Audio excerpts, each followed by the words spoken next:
హరీష్ రావు మేమక్కడ జరుగుతున్న వాటిని చూసి రావాల్సిన అవసరం ఉందని చెప్పి అడిగితే ఈరోజు పర్మిషన్ ఇచ్చి అక్కడికి పంపించడం జరిగింది బీఆర్ఎస్ నాయకులు.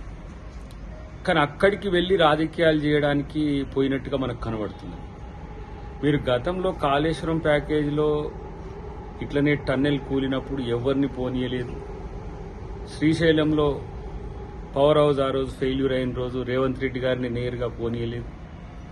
మేము ఒక మానవతా దృక్పథంతో ప్రతిపక్ష నాయకులు కూడా దాన్ని చూడాలనే ఉద్దేశంతో అక్కడికి పోతామంటే మనం వద్దనొద్దని చెప్పి పంపిస్తే అక్కడికి పోయి ఆడ జరిగిన సంఘటనను ఎట్లా రెస్క్యూ చేయడానికి వాళ్ళు చేస్తారో ఆ ప్రయత్నాలు చూసి వచ్చేది పోయి ఆ రెస్క్యూ ఆపరేషన్ చేస్తున్న వాళ్ళకే ఈయన సూచనలు ఇష్టానికి పోయినట్టుగా చెప్తున్న పరిస్థితి ఉన్నది. ఎంత విడ్డూరం. రాజకీయ నాయకులుగా ఉంటే మంచిది. ఆ రోజు రాత్రి ఏదో జరిగితే తెల్లారిపోవద్దని అని వాళ్ళు అన్నారని అయినా కానీ పంపించారంటే ఆడ ఉత్తమ్ కుమార్ రెడ్డి గారు ఉండి పంపించిండ్రా, ఆడ రేవంత్ రెడ్డి గారు ఉండి పంపించారు. అక్కడ ఉన్న పనికి సంబంధించిన టెక్నోక్రాట్స్ అది చేసిన పని, అది ఒక ప్రకృతి విలయంలాగా మనం చూడాల్సిందే తప్పితే దానితో రాజకీయం చేయాలనుకోవడం సిగ్గుచేటు. ఇది మంచి పద్ధతి కాదు హరీష్.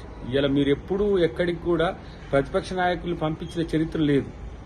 పంపించకపోతే పంపించలేదని పంచాయతీ పెడతారు, పంపిస్తేనేమో ఇట్లాంటి పనికిరాని అంశాలను తెర మీద చేస్తారు.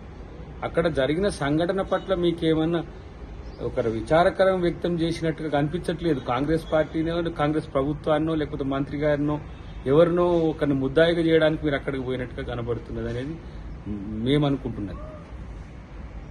Subscribe us and press the bell icon for more interesting updates.